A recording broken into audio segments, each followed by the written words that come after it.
Governor Greg Abbott said yesterday that Texas is committed to joining Donald Trump in doing what's necessary to protect the border. This is Thursday, January 30th, 2025.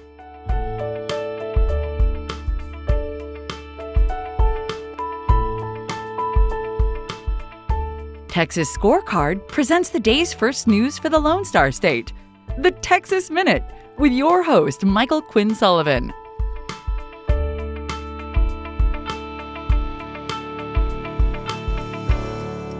Well, I appreciate you spending part of your Thursday here with the Texas Minute. If you're enjoying this podcast, please give us a rating. And if you have time, leave a review. This is the easiest way to help us help others find the show so that they too can be more informed and effectively engaged as citizens. Let's jump into the news. Under legislation filed by U.S. Representative Keith Self, the Consumer Financial Protection Bureau's statutory funding cap would be set to zero, effectively eliminating the agency by cutting off its financial resources. This legislation aligns with the Byrd Rule in the U.S. Senate, ensuring it's eligible for inclusion in a budget reconciliation package.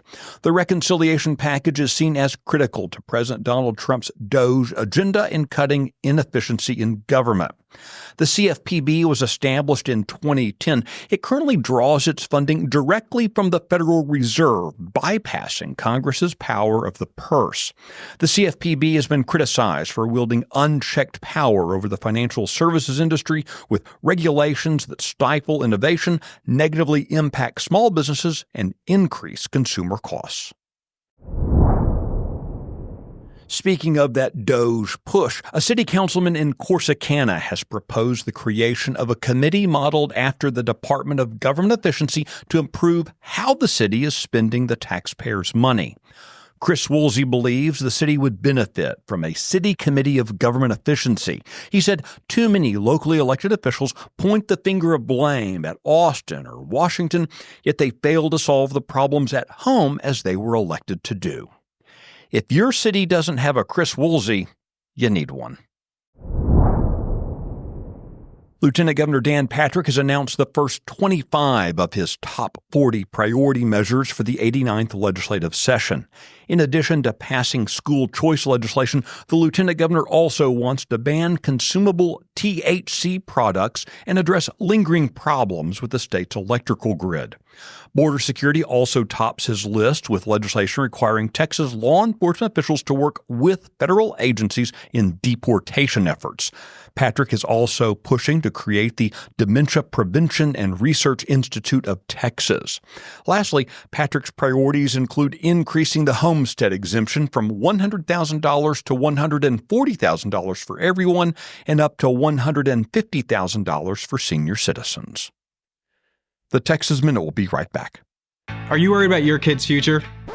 You should be. I'm Charles Blaine with Texas Tomorrow. This is a show where we're going to talk about the issues and the people that are pushing the policies that concern your family, your home, and your kids. Catch Texas Tomorrow every Thursday.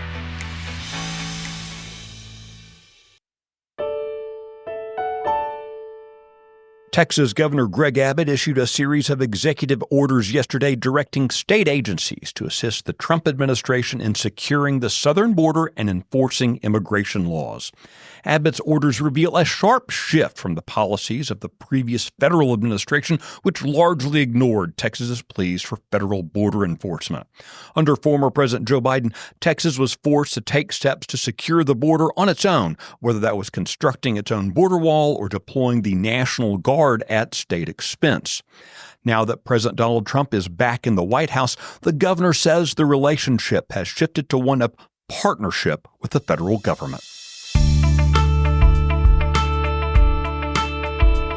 You can find the details of all the stories mentioned today and keep up with the latest news by visiting TexasScorecard.com. This edition of the Texas Minute was produced by Nick Shepard and based on the original reporting of Will Biagini, Luca Cacciatore, and Brandon Waltons. I look forward to seeing you out around the Lone Star State. Have a great day.